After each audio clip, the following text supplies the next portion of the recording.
NSA may have your contacts. According to a published report, the National Security Administration obtains hundreds of contact lists each day from sites like Yahoo, Gmail, and Facebook.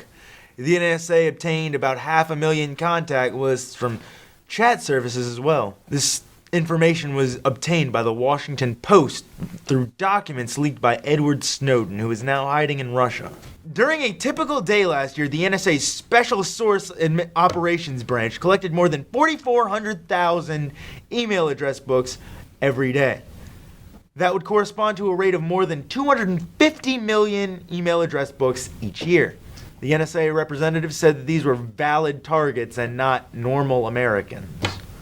Syrian President Bashar al-Assad joked that he should have won the Nobel Peace Prize instead of the OPCW, or Organization for Prohibition of Chemical Weapons. Syria has been suspected of stockpiling chemical weapons. They change hands from one day to another, which is why we appeal to all sides in Syria to support this mission, to be cooperative and not to render this mission more difficult. It's already challenging, said the Director General Ahmet Azumku.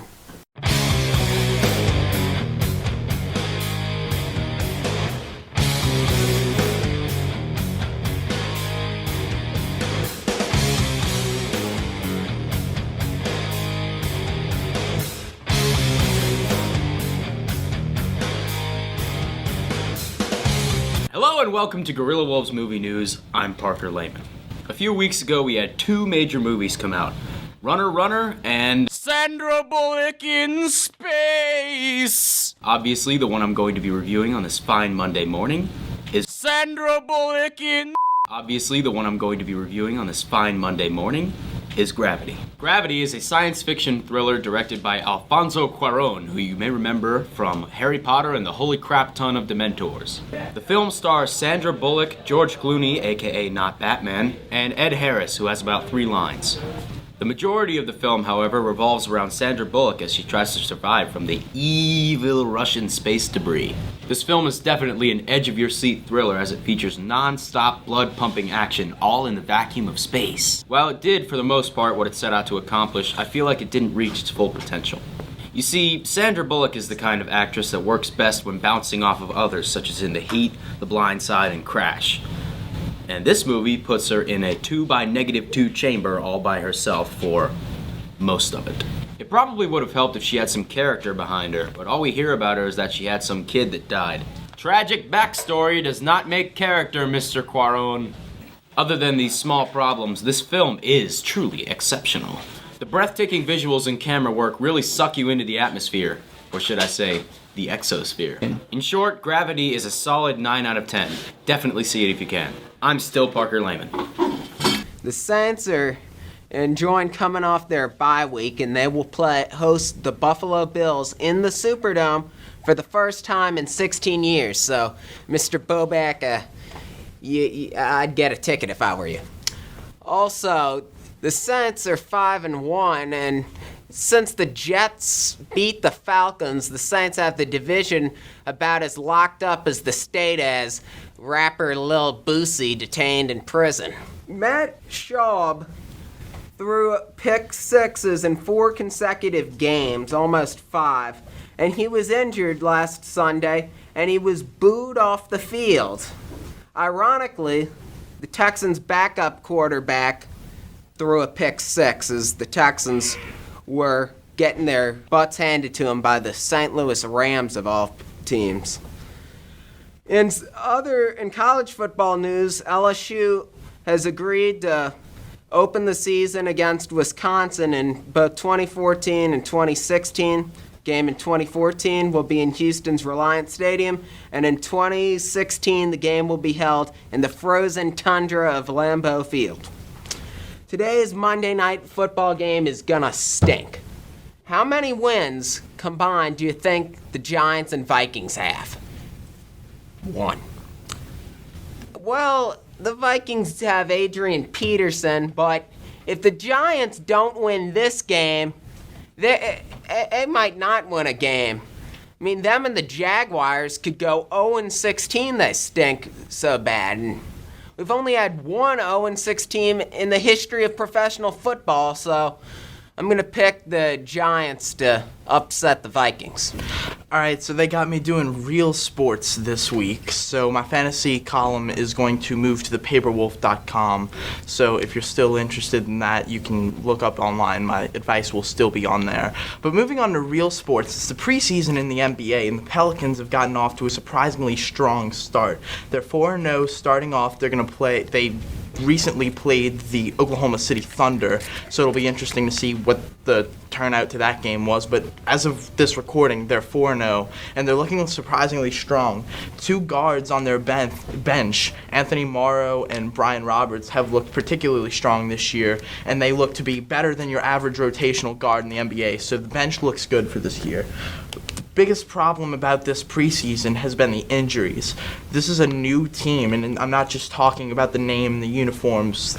The entire lineup to this team is very different. So this preseason was very important to see how the new players, Drew Holiday and Tyreek Evans, were going to mesh together with Anthony Davis and Eric Gordon. And so this was a very important preseason, but two of our stars, Tyreek Evans and the often injured Eric Gordon, are injured and out for the preseason. Eric Gordon's career in New Orleans has been really bad from an injury front, and so having some people around him, it really hurts to lose him, and it hurts to lose Tyreek Evans, who many are saying will start for us at the small forward position. So losing a starter is never good. Losing two starters is not good at all. But the season looks to be a good one for us, so I'll keep you posted on the NBA. And since John is doing the Monday night picks, I will be doing the Thursday night football picks. And so if you thought the Monday night football game this week was bad, just wait for the Thursday night game. You've got the Carolina Panthers at the Tampa Bay Buccaneers. They've been atrocious this year. Greg Schiano has been the puppeteer behind a truly atrocious situation in Tampa Bay, between quarterback Josh Freeman being benched and then being cut, and then leaks about his personal life and fines that he received with the teams. It's been a terrible situation. You can write the ship off for Tampa Bay's football season. So I have Carolina winning a really, really ugly football game that you should just wait till Friday to watch SportsCenter and see how it really turned out. So that's all I got for sports. All right, this week on Mark's Many Games, I'm going to talk about the next-gen consoles, including the Wii U, PS4, and Xbox One. First up, the Wii U, which has been out for nearly a year now. Will make a year in November. Hasn't really sold well. I think it's because it only has 2 games out right now that are worth getting, which include New Super Mario Bros. U and Pikmin 3.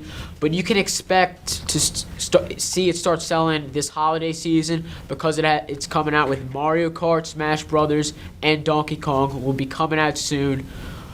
And so I think that's going to be selling good around December. Up next is the PS4, which I'm expecting to win the console war this go-around due to the Xbox One's poorly received performance at E3, a highly publicized video game conference that occurred over the summer. The PS4 will be launching at $399 on November 15th this year, and will launch with some games for it, such as Assassin's Creed 4, Black Flag, Killzone Shadowfall, Battlefield 4, Watch Dogs, and Call of Duty Ghosts. Alright, next up is the Xbox One, which will be launched on November 22nd for $499. The Xbox One will include an upgraded version of the Kinect, which has shown to be an improvement version of the previous Kinect for the Xbox 360. The new Xbox will be released with the same games as the PS4, except for the new Killzone and other PlayStation exclusives such as Infamous 2, Second Son. However, the Xbox will have its own exclusives such as Titanfall, Rise, and Dead Rising. Alright, this week for the Retro Game of the Week, I got Fester's Quest right here. Once you pop it in the NES, you get this awesome title screen with this funky music, and you're like, man, this game's gonna be awesome. But that's just like putting sprinkles on poop. It's just not right. Fester's Quest is actually horrible. You play as Uncle Fester from the Addams Family, and you shoot spiky-looking things and all other weird creatures. The gameplay is not that bad. Not the bad part. The bad part is that you'll probably never beat it because you only get 3 hits and it's game over, and you start from the very beginning. So if I'm on the final boss and the whole game and I get killed, I'll go right back to the beginning. It's just poorly designed. I give it a 2 out of 10, and here's what I think of it. don't get this game! Reporting to you, and you, and you, but not you. I welcome you to St. Paul's. In this week's news, it's happening.